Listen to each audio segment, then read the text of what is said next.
In 1998,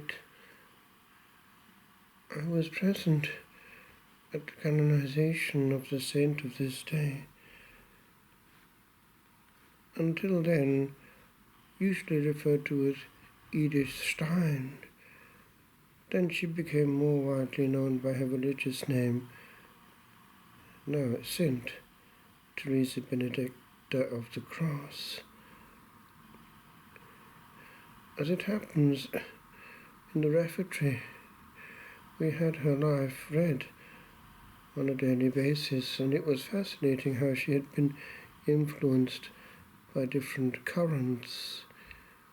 She used to spend a lot of time at Boiron Abbey, and she of course asked for baptism eventually, and corresponded to the utmost with its grace, entering not the Benedictine world but the Carmelite world at Cologne, and then at Echt, where she was transferred because of the Nazi persecution. The Archbishop of Utrecht did make a lot of noise against the Nazi regime, which led to an increase of persecution of Catholics, and thus in the Netherlands she was no longer safe, and she and her sister Rosa were taken. And we know that it was on this day, the 9th of August 1942, that they perished at Auschwitz in the gas chamber. Pius XII was going to issue a strong teaching again against the Nazi regime, but when he heard of what had happened as a result of the Archbishop of Utrecht making a protest, and the result that had had on Catholics, he decided that the prudent thing to do was not to take another similar risk, lest it had repercussions on his own. It's not fair to judge him for silence. It's quite the contrary. He was avoiding a greater evil.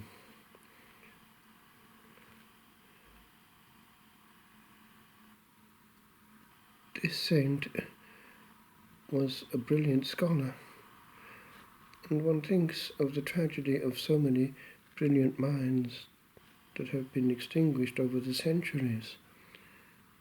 In England, we lost the great Edmund Campion, one of the brightest lights in Europe at the time.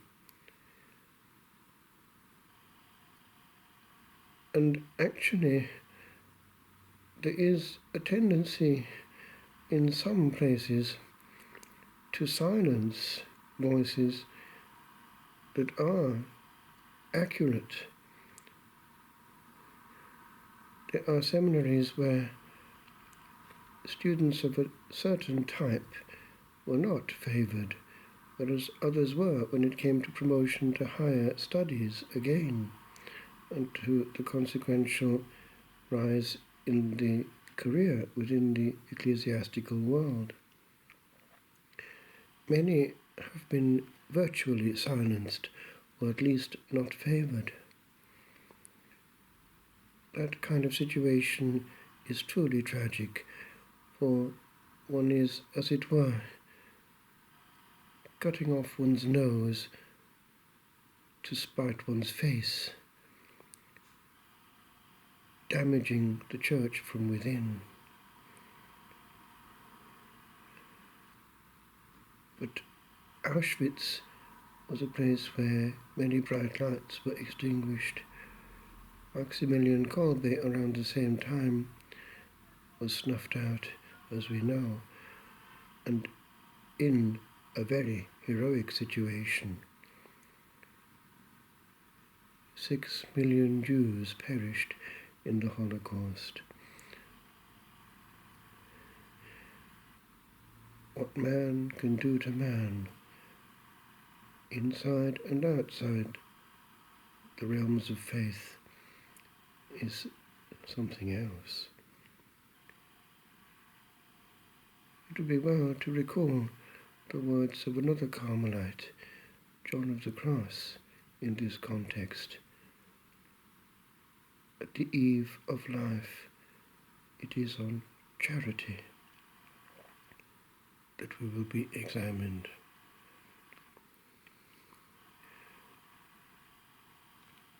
Before ordination, therefore around 1994, 95, I was in Rome first time round, and I went to another ceremony of a similar nature. It was the beatification of some 5 holy people. It was the same Pope, John Paul II, who himself, of course, was eventually to be canonized. And I was deeply moved by the power of the Church, the beauty of the chant, the suggestion of glory, and the authority in the words of the Holy Father he could pronounce. And we had, in the album of saints, new figures. What characterized these souls? They had the same means as we do. It was correspondence, an absence of compromise.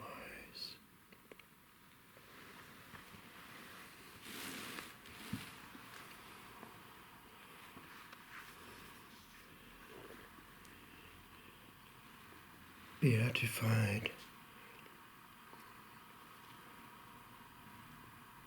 A failing